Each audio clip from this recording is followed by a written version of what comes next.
Cyber ગુનાઓમાં કમી લાવવા માટે અને સાયબર ગુનાખોરોને વિરુદ્ધમાં કડક કાર્યવાહી કરવા માટેના રાજકોટ રેન્જ ડીઆઈજી શ્રી દિલીપ રાય સાહેબના માર્ગદર્શનમાં રાજકોટ ગ્રામ્ય જિલ્લાના સાયબર પોલીસ સ્ટેશનની ટીમ દ્વારા એક કેસ જેની વિગત આ પ્રકાર છે કે આમાં જો ફરિયાદી છે જસદણના રહેવાસી છે અને ફરિયાદી પાસે એક મેરી એમ સેમોફ નામના ફેસબુક અકાઉન્ટથી ફ્રેન્ડ રિક્વેસ્ટ આવી, પછી મેસેજ આવવા લાગ્યા. મેસેજમાં બંને વચ્ચે વાત થઈ. એના બાતચીતમાં સામાવાળા જો લેડીઝ હતી એવો જણાયો કે હું એક દીકરાની માં છું અને અમારા હસબન્ડની ડેથ થઈ ગઈ, તો આમ વાત ચાલતી હતી. પછી કે હું તમારા માટે અને તમારા પરિવાર માટે અમુક ગિફ્ટ મોકલવા માંગુ છું, તો હું તમારી માટે કંઈ ગિફ્ટ મોકલીશ.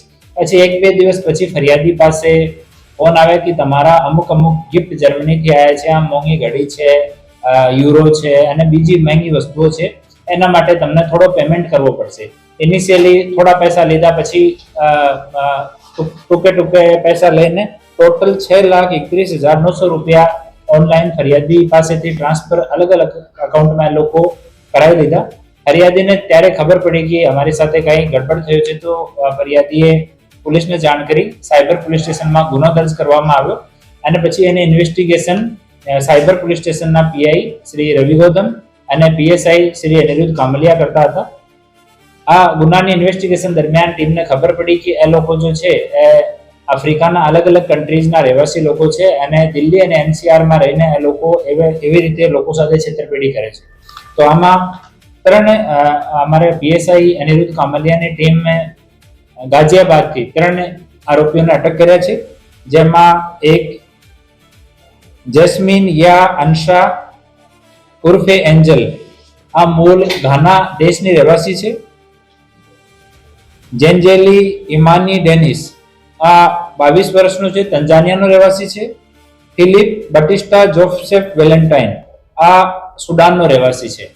આમાં આ જો લેડી છે એન્જલ, આ જો ચેટ ઉપર વાત કરવાનો સારો કામ હતો, ફેસબુકમાં આ વાત કરવાની જે વાત હતી આ પૂર્વ એન્જલ કરતી હતી. એ બીજા 2 લોકોનું કામ હતું કે એ અલગ અકાઉન્ટ્સના credit card, debit card, passbook રાખતા હોય છે અને એટીએમ થી પછી પૈસા વિથડ્રો કરી લે. તો એ જો બંને છે જેન્ટ્સ, એ બંને પૈસા વિથડ્રો કરવાનું કામ કરતા હતા. ઇનિશિયલી જે ફેસબુકમાં અને વોટ્સઅપ ઉપર વાતચીત દરમિયાન જે આઈપી જે નંબર યુઝ થયા છે અને જે આઈએમએ વાળા ફોન યુઝ થયા છે એની પાસેથી રિકવર થયા છે. ગાઝિયાબાદમાં અમારી ટીમ આને ડિટેન કર્યા, પછી ત્યાંના કોર્ટમાં આને રજૂ કરીને ટ્રાન્ઝિટ રિમાન્ડ લઈને આવ્યા અને ગઈ રાત્રિમાં જસદણમાં નામદાર કોર્ટ સામે રજૂ કર્યા અને 5 દિવસની હાલ કસ્ટડી મળી છે. આ લોકોની વિઝા વિષયમાં અને બાકી ક્યારે એ લોકો આયા, કાયદેસર દેશમાં છે કે ગેરકાયદેસર છે, જૂના કોઈ ગુનાહિત ઇતિહાસ છે, આ બધી વિષયમાં હાલ ઇન્વેસ્ટિગેશન જે છે ચાલુ છે. હાલ એકવાર આની પૂછપરછ ચાલુ છે. ઇનિશિયલી લોકો બહુ નોન કોઓપરેટ નથી કરતા ત્યાં, પરંતુ ત્યાંના લોકલ પોલીસના સહયોગથી, નામદાર કોર્ટના સહયોગથી આને અહીંયા સુધી લાવવામાં આવ્યા અને પછી હાલ કસ્ટડીમાં લીધા છે. હાલ પોલીસની એક ટીમ બનાવી છે જે લોકો અંગ્રેજી ભાષાના જાણકાર છે. એ લોકો હાલ બેસીને એની સાથે ઇન્ટ્રોગેશન કરશે અને અમારા જો આપણા ગુજરાત ગવર્મેન્ટના અને ભારત સરકારના જે અલગ પોર્ટલ છે એની માધ્યમથી અમે લોકો આની તમામ ઇન્વેસ્ટિગેશન કરવાના છીએ. એ લોકો મૂળતઃ હિન્દી ભાષા જે અંગ્રેજી ફોન્ટમાં લખેલી છે એમાં વાત કરતા હતા અને હિન્દી એ લોકો અમુક સમયમાં આને સમય થઈ ગયો તો થોડા હિન્દીના જાણકાર પણ છે અને બાકી એ લોકો આના એઆઈના જે ચેટ જીપીટી વગેરે છે એની મદદ એ લોકો લેતા હતા.